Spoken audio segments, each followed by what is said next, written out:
What if the ancient priests of Egypt weren't just ceremonial figures in robes, but practitioners of a technology so advanced it could align your soul with the cosmos?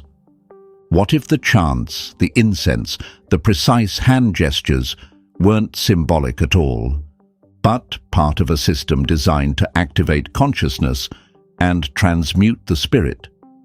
In the shadows of Egypt's towering temples, Karnak, Edfu, Abydos, rituals unfolded that weren't meant for the public. They were encoded operations, reserved only for the initiated. These weren't prayers. They were frequencies. They were alignments of sound, geometry, intention, and light, meant to bridge dimensions, to awaken the car, to release the bar, to merge with the arc. And if you read closely into the Hermetic texts, the temple walls, the priestly calendars, you'll find a hidden system of spiritual technology, a science of vibration, timing, and cosmic resonance.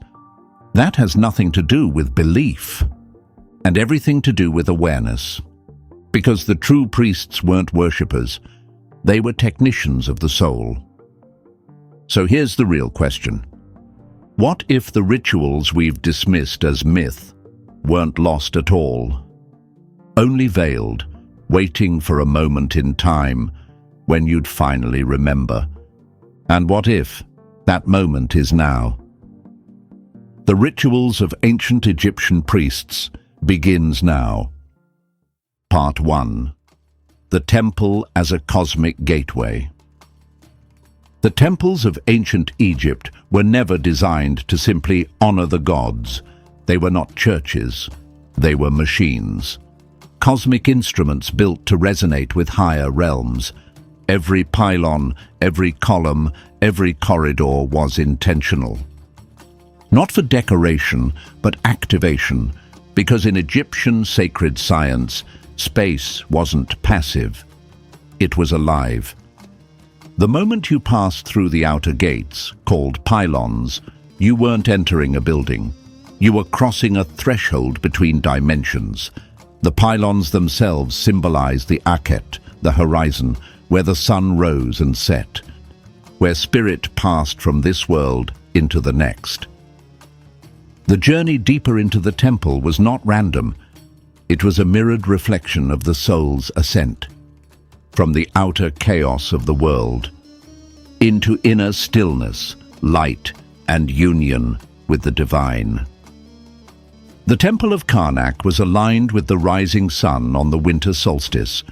The Temple of Dendera mirrored the star Sirius, the cosmic symbol of resurrection. Even the ceilings, etched with star maps, weren't just decorative. They were portals.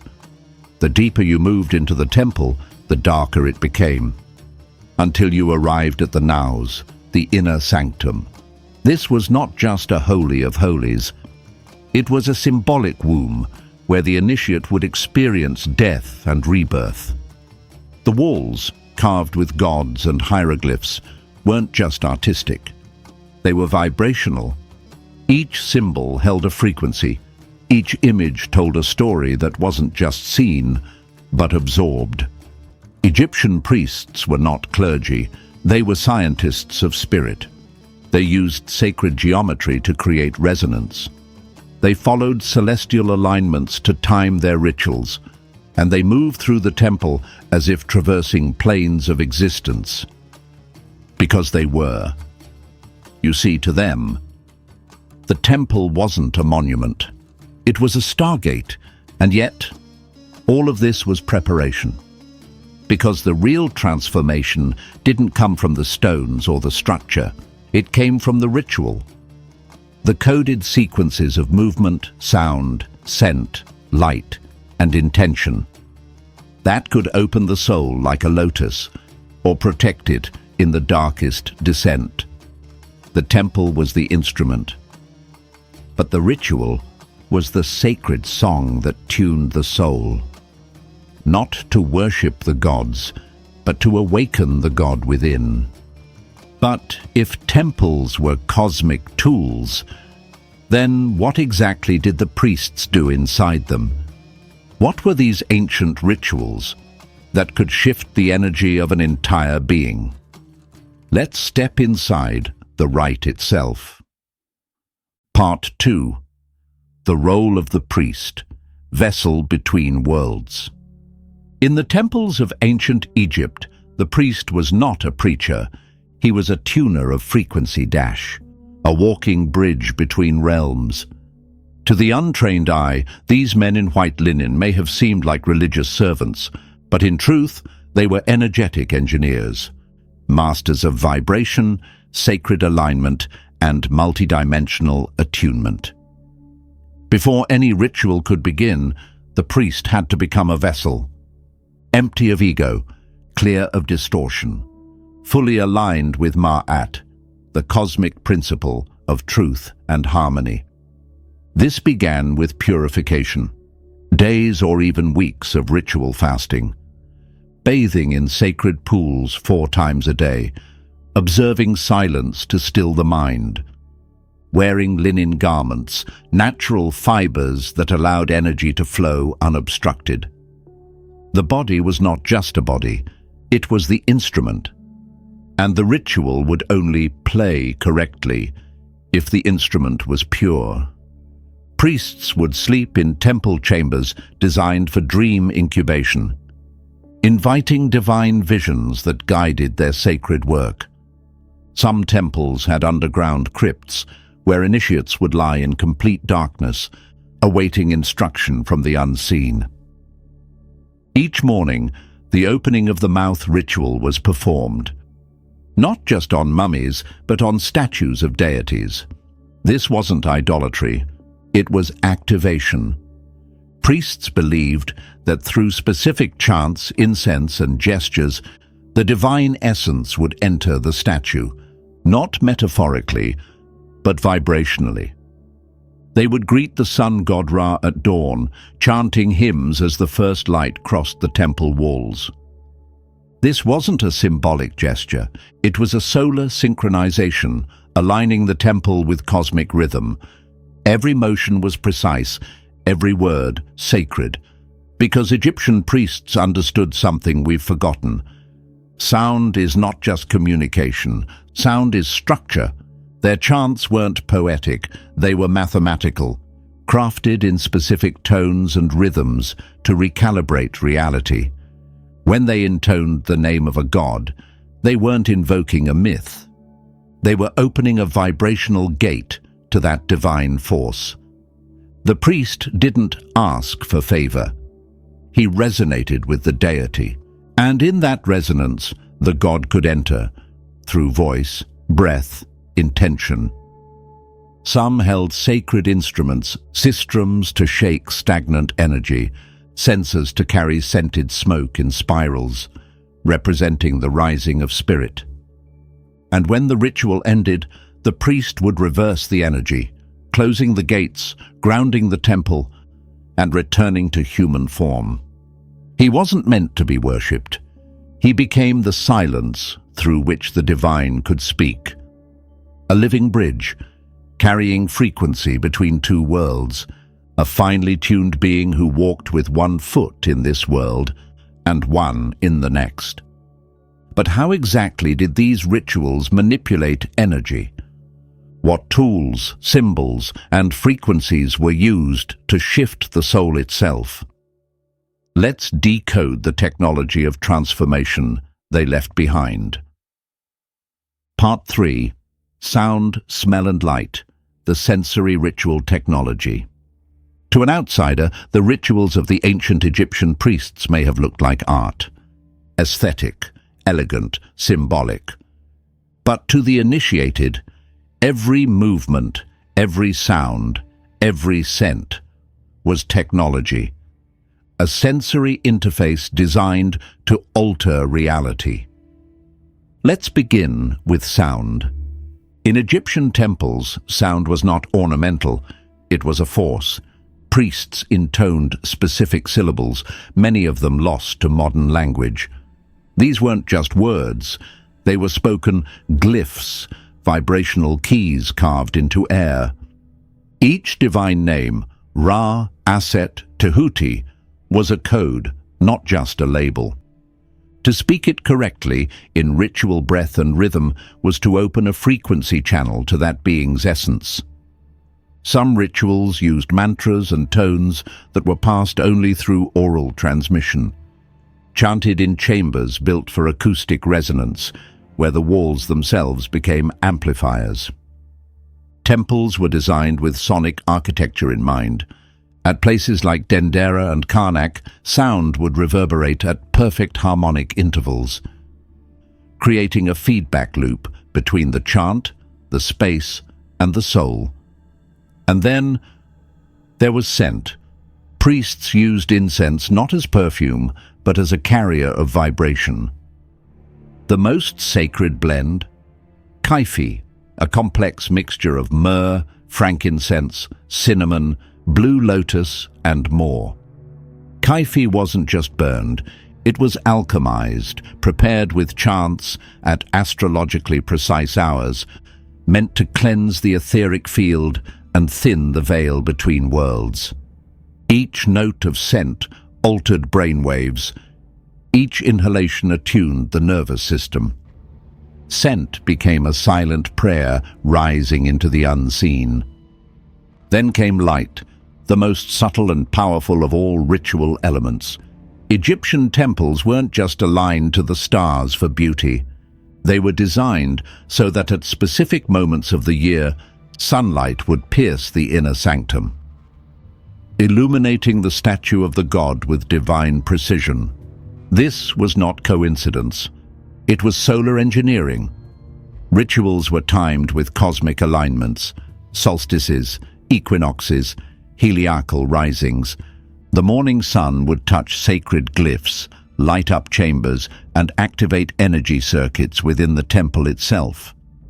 Even the colors used, golds, blues, greens, were chosen to reflect celestial harmonics and channel specific frequencies. In this system, the five senses weren't distractions. They were gateways: sight, sound, scent, touch, even taste during sacred offerings. All were calibrated to tune the initiate like an instrument, preparing the body and soul to receive divine current. This is why rituals were never rushed, why every detail mattered, because the ritual was never a performance for the gods. It was a remembrance, a sacred rehearsal for becoming one. And that's the deeper mystery. These rituals weren't just about honoring the cosmos, they were about mirroring it. So what was the deeper design behind this precision? In the next part, we'll unveil how Egyptian rituals encoded cosmic laws, and how the temple was just a reflection of a much greater blueprint. Part 4. As above, so below. Celestial alignment in ritual. To the ancient Egyptian priest, every movement on earth echoed a rhythm in the sky. Ritual wasn't performance, it was cosmic synchronization. Their motto, etched into both myth and monument, was simple but profound: as above, so below.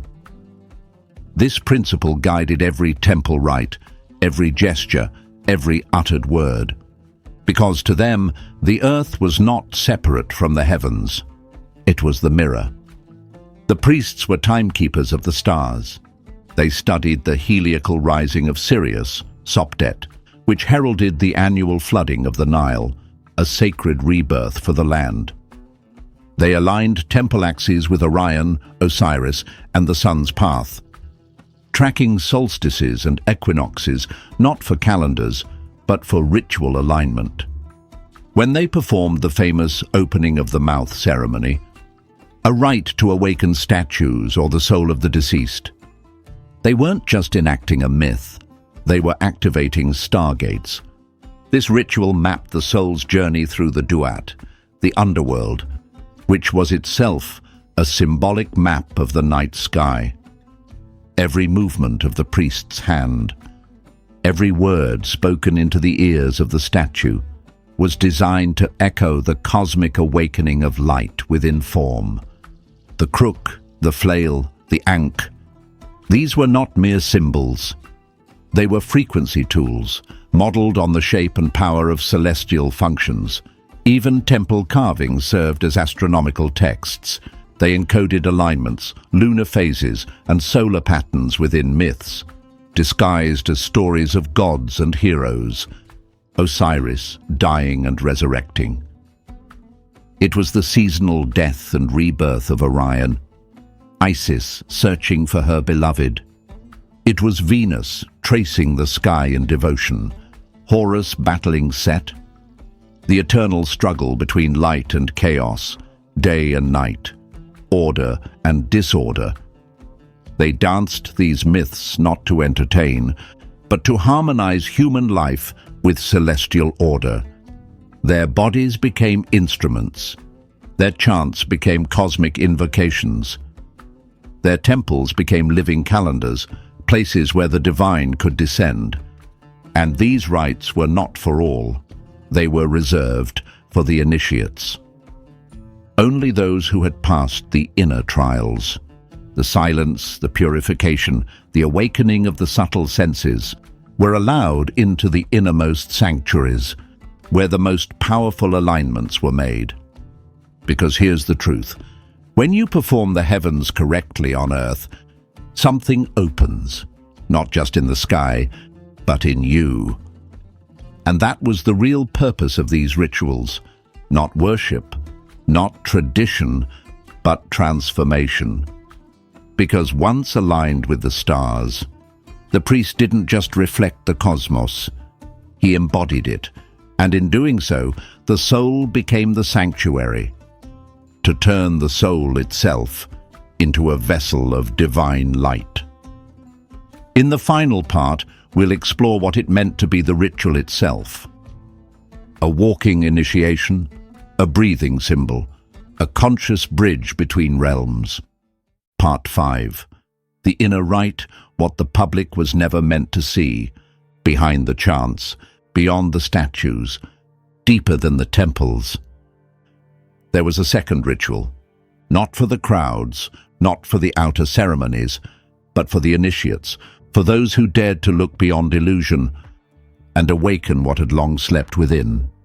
These were the inner rites, sacred sequences passed in silence, behind stone walls and veils of incense. They weren't about honoring the gods. They were about becoming one. At the heart of this practice was transfiguration, the merging of the Ka, vital life force, and the Ba, spiritual identity, into the Akh, a radiant soul, unified and eternal. This was the true goal of the priesthood. Not to serve the gods, but to realize they were fragments of the divine themselves. In the mysteries of Osiris, the initiate symbolically died. They were wrapped like a mummy, placed into darkness, stripped of name, status, and identity. Not as punishment, but as purification. Because to become light, the illusion of self had to dissolve. Ego wasn't destroyed, it was alchemized. And in that darkness, through chant, silence, and breath, the initiate would begin the sunboat journey. A voyage across the underworld, mirroring the soul's passage through the duat. They met archetypes, gods, monsters, inner fears, all projections of the subconscious. Tests designed not to destroy them, but to show them their own forgotten power. If they succeeded, if they passed the trials and remembered who they were, they emerged reborn. The body was the same, but the consciousness inside it was no longer human. They became a vessel of Ma'at, truth, balance, divine order. Their voice now carried the resonance of sacred law. Their touch healed. Their eyes saw through illusion. They were no longer just performing rituals. They were the ritual, and this was never meant for public eyes, because a soul that remembers its true divinity can no longer be ruled. It doesn't obey blindly. It doesn't kneel from fear. It walks with stillness and speaks with the weight of eternity behind it. That is why these inner mysteries were protected, hidden behind layers of myth, geometry, and language, accessible only to those willing to let go of everything, in order to become everything. And yet, this knowledge was never truly lost, only veiled, waiting for a time when new initiates would rise. Final question. So now it's your turn. If your soul once walked this path, if it once stood before the flame, the god, the mirror, and it whispered, "You are ready," would you remember? And more importantly, would you walk the path again? 6. Final CTA. The rituals weren't just sacred. They were technologies of the soul, maps etched in symbol, sound, and silence. Not to worship something outside you, but to awaken something eternal within you. Subscribe and remember the rites. That didn't just honor the gods, but transformed ordinary men into living embodiments of the divine. Next episode, teaser, why some numbers hold mystical power.